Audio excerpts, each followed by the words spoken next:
So what if I told you that we aren't at war with each other, we're at a war with ourselves in a way that could help you conquer, I don't even like to use the word conquer, let's just use the word neutralize the war within yourself to have a peaceful, healthy, happy life wherever you go.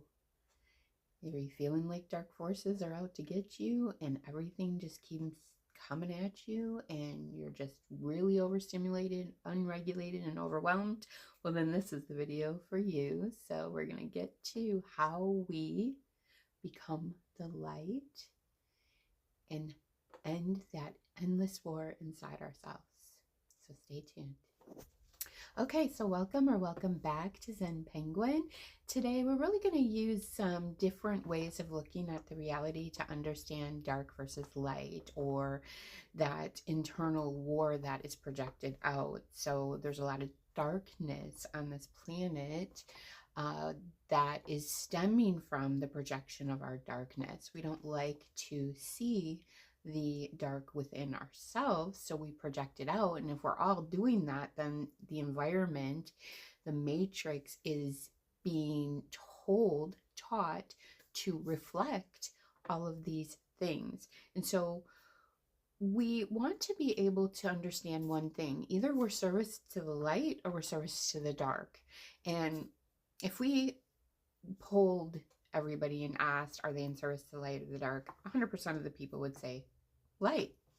But then why are wars happening? And I'm not just talking about the big wars. I'm talking about wars at the convenience store. I'm talking about the wars in traffic. I'm talking about the wars of, the people against the establishment. All of that is darkness, as we're going to use that to understand in this video that we're not at war with each other, we're at war with ourselves, as Kanye said. So let's understand that internal war, how we can start to neutralize that, and then how that will naturally change the matrix of life around us. So it really reminds me of that Mother Teresa quote: if you want to love the world, go home and love your family. Or how Jesus said it, love your neighbor, and I'm going to say it as you learn to love yourself. Right? So love and light in real practical terms, not just a theory, okay? Not just a phrase that we say. We're going to actually touch on. We have to see our darkness in order to embody the light. So here goes. So the number one way I would like to start to describe this is duality. Duality is the cause of war. Duality lives inside us. So our duality, we'll just use a big one on this planet. I've said it many times on this channel and in coaching, the real addiction on this planet is victim consciousness. Okay. So what would be the polarity to being a victim? The polarity to being a victim would be a tyrant. So we have a tyrant running around, our boss, our man, our kid, whatever, that is causing us to be like, why me? Why, God? Why doesn't this stop? This is endless, right? So we're going to use those archetypes to understand that those archetypes are inside of you. And so what happens is, because as I said with the poll, we all want to believe that we're love and light. We truly do. But so what happens is, if we're rejecting the tyrant within us, we're projecting it out to, it's just, let me use the example. You took the cookie from the cookie jar. No, I didn't. It was my sister. So we get a lot of guilt and shame for being a tyrant. So we don't want to see that in ourselves. So we focus, hyper focus on who is being a tyrant, so we don't have to see it in ourselves. And this is going to be a really hard concept to understand, but once you start to see what I'm talking about in your life, then you will start to understand this is the real culprit of why I'm always feeling like this and why I'm always attracting this. Because think about it. If we don't want to feel our guilt and shame for taking the cookie, right, we will attract people that we can project it on. So we wouldn't be able to tell the world if Mother Teresa was only the only other person in the room with us, or Jesus, that they're the ones that took the cookie. So we actually stay in environments that allow us to pass the blame onto. And so this is key in reality creation, but right now we're going to just look at it as how we see the darkness within ourselves that we're projecting out. And if we're all doing that, you can see how the world is quite crazy. Okay. And so we want to do this with deep acceptance. So let's make some more examples so you can really kind of click on what I'm trying to teach here. Okay, so we're going to start with communication. That was a huge one for me. I play victim to communication issues with people. It makes me feel extremely rejected when I don't receive validation from somebody in the form of communication, which would look like if I call you and don't answer, I would feel like a victim to that. I had really strong communication issues. And so what I did then is it started to, as I got older, because obviously my higher self, my soul, as I'm begging, which we talked about in the last video, I have an intention to have people that are great communicators and that we can get into deep communication, because I am an air sign and that's, Mercury ruled. I love to be stimulated by deep communication. Okay. So if I had that intention to attract people to do that, then what was the first thing that happened? It was showing me what shadow aspects of myself I was projecting out, because remember, you need that person, those type of people. If you have a belief that, or a repressed shadow part of yourself that you don't like, you need those people to blame it on. So let's say that in a better way. If I myself am a bad communicator, then I attract people that I can blame are bad communicators, so that I don't have to see that it's me, period. And so we're going to have to go dive deep into this so you can help yourself see this, okay? Because this is about self-acceptance, not saying dark or light. Because think about the yin-yang symbol of wholeness. We have dark and light in us. They interplay together. That's how we learn, is through this contrast. So right now we want to wake up and learn through this. We don't want to blame ourselves that we're, doing the things that we are attracting to project and blame on. We want to see it so we can call those other people as our mirrors of awakening. And don't push away your mirrors of awakening. Start to recognize, okay, I text this fool and he ain't going to text me back. He told me he was going to call me today. He's not going to call me. I'm so triggered. The world sucks. Then I start going into darkness, right? So how did I recognize that? So you can kind of see how you can recognize those areas in your life. Okay, so first and foremost, we have to go back to the service to the light or service to the dark. So if I'm texting somebody and they don't respond, or if somebody quickly lets me go, hey, I gotta go, I'll call you later, and they don't, and I start to get super dysregulated and triggered, then what am I doing? I'm moving into darkness. I'm going to start building cases against this person and doing all of these. So for this Lent, I want to stop condemning people. So when I catch myself, I say the Ho'oponopono prayer, right? If you're not familiar, I'm sorry, please forgive me. Thank you, I love you. And so I'm really working on that condemning people, because condemnation is of the darkness, right? And that's what we're talking about right now. It's like, oh, he didn't answer me back, and my mind goes to darkness. I'm building cases, and what you're not realizing, that's service to the dark. That's the dark side. And that's why, a lot of people are super fans of Star Wars. That's what they're talking about. So you can look at Anakin starting to move his mind to the darkness, right? And then he just fully embodied it and became a part of the dark side. So what we're going to look at here is, why am I starting to create that darkness? Because it's a repressed shadow aspect. It's my darkness that I don't like. And so I'm going to project it out. And the projecting darkness out is what causes you all kinds of problems. Because if you're doing that, like we said, you're attracting more darkness because you need more people to project that on. And so there's a real quick fix to this.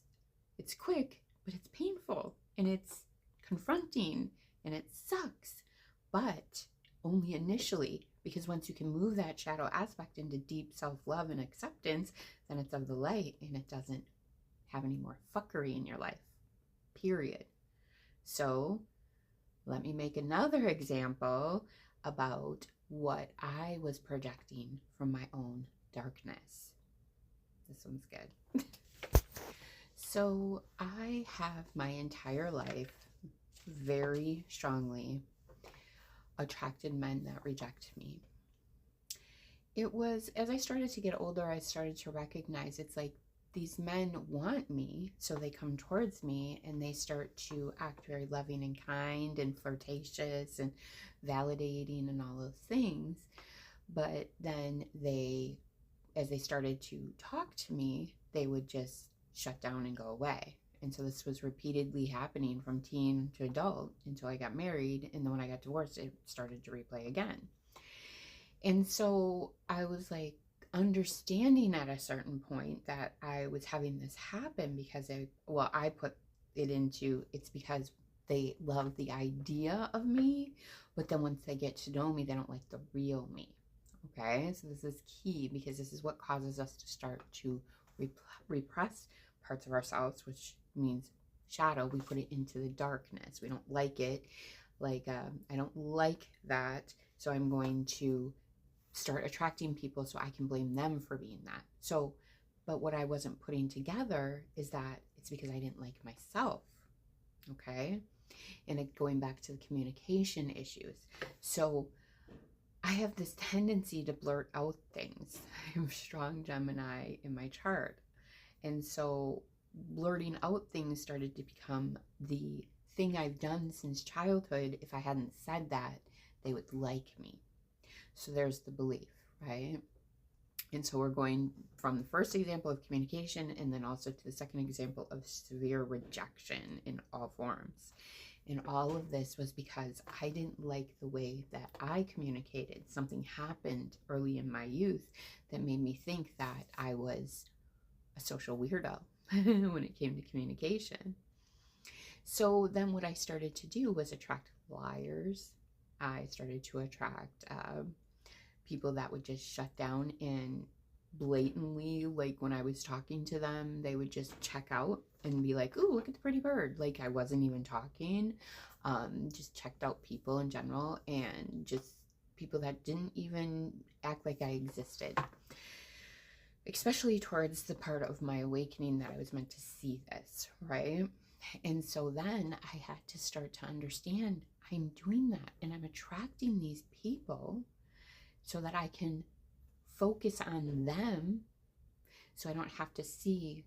And that's why the mirror principle is so important, or looking at our judgment, what we judge we don't like about ourselves, because then they're the key to seeing us. And so let's not get it twisted. I'm not a liar in reality, but why was I attracting liars? Because I was lying to myself. I was lying to myself. And so if I'm lying to myself, I want to find somebody to blame that they're liars. So it's not always the way that we might conceptualize it. But at the end of the day, we just got to look at what we're triggered about. So I'm triggered that this fool is not communicating with me anymore. And then we have to neutralize that in ourselves. And at the end, the bottom of the ninth, we will start to see I'm a sucky communicator. And that's the part I want you to see in all of this. I gave 2 examples about rejection and communication. I suck at communication. I will tell somebody I'm going to call them back. I never do. I will say, I will see a text and be like, "Oh, I'm too busy," put it down and forget for days. I also like to make illusions about people. It's about self-regulation. So if I have somebody come in my life and I feel kind of like, then I do this thing where I put them kind of on a pedestal. This comes from deep maybe disgust. You put a lot of people above you, walk into a room of women and, they're superior to me. And so what happens when we do that kind of illusionary thing that we do, then we aren't seeing people as they are. We're seeing them as we believe them to be, right? And so as I was doing this, I recognized I'm attracting people that are a little narcissistic. Why? Because I wanted to see people above me, because I had deep disgust for myself. So I had to attract those type of people so that I could project onto them that they were better, and so then they acted grandiose and better. It's really all us. We're creating these things from our darkness by default because we only want to see our light. And so when people were coming towards me and they got to know me, they would reject me because that's what I was doing. I was putting these women on pedestals, and then once I got to know them, it was really a mind screw, right? Because I was making up illusions about women, because somewhere in my childhood, I developed the belief that I was less than. And so the same thing was happening to me then. Okay, it's a really hard to understand. So let's just give you one tip to understand this in your life today, so that you can stop being triggered and projecting your darkness into the matrix, and then the matrix brings you what you want. What you seek seeks you, whether you're conscious if that's what you're seeking or not. So let's get to the tips. So the first tip to see this deeply is when you are saying, oh, this person is doing this to me, and it's making you feel dark inside. It's making you feel extremely emotional. It's making your mind start to loop and think about them too heavy, building a case about why they're wrong. That's it right there. Tyrant. You're becoming a tyrant inside yourself. So remember, we think we're the victim because we reject our tyrant. Okay, because the duality needs to become one to be in wholeness. So if you're attracting a tyrant that lies to you, doesn't communicate appropriately, this and that, then, and you're getting triggered, you have to say, where am I this tyrant in my own life that I'm not accepting about myself, so that I can embody that? And then I don't have to find people. The matrix doesn't have to provide me people that I can keep my mind focused on them, so I don't see that in me. Okay, and you know it by your dysregulated states and by your mind judging them. All judgment is self-judgment. That's what that means. You know, you look at somebody else's issue, but you don't see the log in your own eye, as Jesus states it. And so with the dysregulation and the darkness in our heart and mind, right? Anger, darkness, judgment, darkness, condemnation, like I'm working on through this Lent, darkness, right? Or the deadly sins, as Jesus calls them. We can start to see, oh, because this is what happens when you have grace and mercy for yourself, then you project grace and mercy to others. And this is how the whole external war gets healed. If you want to love the world, go home and love yourself and your family. Because your family is going to be the main people that we project our darkness onto and build that. So family, and that's why the fourth house is so important. It's the foundation. It's the inner. It also represents the mother, our home, our karmic patterns. That's what we're talking about here. And so go home, heal yourself and your family. And if we all did that, we wouldn't need a dark world to project our repressed elements on. So when you find yourself finding a person that you're hyper focused on and sending darkness to, you have to accept that's what you're doing. Stop saying they're the darkness, because if you're thinking dark thoughts about them, you're not thinking loving, kind thoughts about them. You're thinking condemnation, judgment, all those things. See it. See it. Stop projecting it. Just see it. What's the harm in that? And the reason I say it like that is I've been coaching people for a long time, over a decade, and nobody wants to see. It's the hardest thing. And so when we start to see it, though, that is the portal to be in service of the light. That's the good news. The good news lives in our mind. It lives in our heart. It lives in our speech. So let's go to that person that's antagonizing you, and then you recognize, oh, I do the same thing. I have to have compassion for myself. And then when you are met with people like that, which they will start to go away, but this is a good example of when you're met with people like that, you immediately go to grace because you understand, because you yourself used to do that and you found grace for yourself. Instead, what we're doing is we're finding condemnation and judgment, because we can't give others what we don't have for ourselves. Love your neighbor as you love yourself. You're only capable of that. So again, this is something really hard to describe, so I did my best, because I try to describe it in not woo-woo sense. I try to describe it in practical ways that has happened in my life. But once I started getting real with myself of who I am as far as communication, if I started talking to somebody and be like, hey, look, this is who I am. Sometimes I don't answer, sometimes I call, just pester me a little bit. And then I found that the main person that triggered me with lack of communication, when I pestered them a little bit, they're like, oh man, sorry, my bad, that's who I am. And then I wasn't even triggered. So, but we can't even get to that place till we accept it in ourselves and we give ourselves grace and mercy. Because that repressed part of ourselves needs to come up out of the darkness and become the light. And then we project light. So, hope that helps. So if you need a reading to understand your patterns, the link is in the description. And until next time, take care.